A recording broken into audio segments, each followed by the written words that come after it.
Ouais, mais t'avais dit qu'on parlait de ces films et Deadpool 2. Out of love. I'm so lost without you. I know you were right. Strong thighs. Beautiful girlfriend.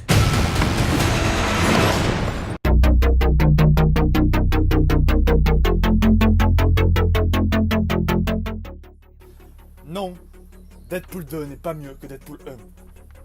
J'avais adoré Deadpool 1. C'était sans doute un des meilleurs films de super-héros de son année, avec Batman v Superman. Dans un tout autre registre, c'est vrai. Il avait su renouveler le genre du super-héros tout en conservant exactement les mêmes choses.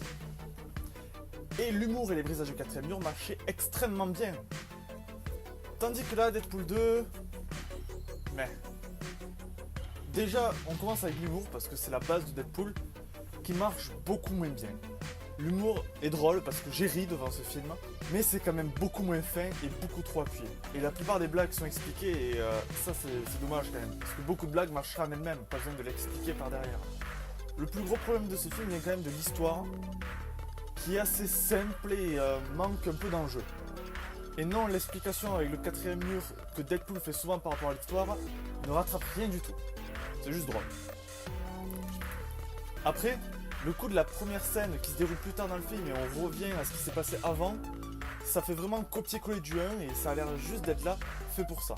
Après, un très bon point du film, ça reste le casting, les acteurs et les personnages qui restent très bons. Ryan Reynolds est toujours aussi impliqué dans son personnage, ça se sent que c'est un vrai fan qui veut bien faire. Dans l'écriture, il y a plus de problèmes, puisque Ryan Reynolds est co-scénariste du film. J'adore le nouveau personnage de Domino, son côté full chance marche très très bien et est plutôt drôle et c'est des gags purement visuels et c'est parmi les rares gags qui font vraiment rire en eux-mêmes. Cable, en nouveau méchant, pas si méchant que ça, est pas mal. Il n'est pas assez développé pour devenir vraiment intéressant. Il a un petit background, il y a plein de choses inexpliquées autour de lui, même si je pense qu'on va le revoir dans d'autres films. Et c'est dommage qu'il n'ait pas plus développé parce qu'il manque de quelque chose de marquant vraiment. Par contre, un point toujours aussi positif, la réal, surtout dans les scènes d'action, est toujours aussi dingue. C'est toujours aussi bien réalisé que Tim Miller. Là, c'est le réalisateur de John Wick et c'est franchement bon. Les scènes d'action sont toujours lisibles et ont toujours du peps et c'est franchement cool. Pour conclure cette mini critique sur Deadpool 2, je suis un peu déçu que ce soit plus un remake du premier qu'une vraie suite. En même temps, un film à délire comme Deadpool, ça peut se tenir facilement sur un film, sur plusieurs, ça commence à être compliqué. C'est un très bon moment que j'ai passé, mais avec du recul, ça manque de profondeur par rapport au premier film. Donc c'est un moins très divertissant.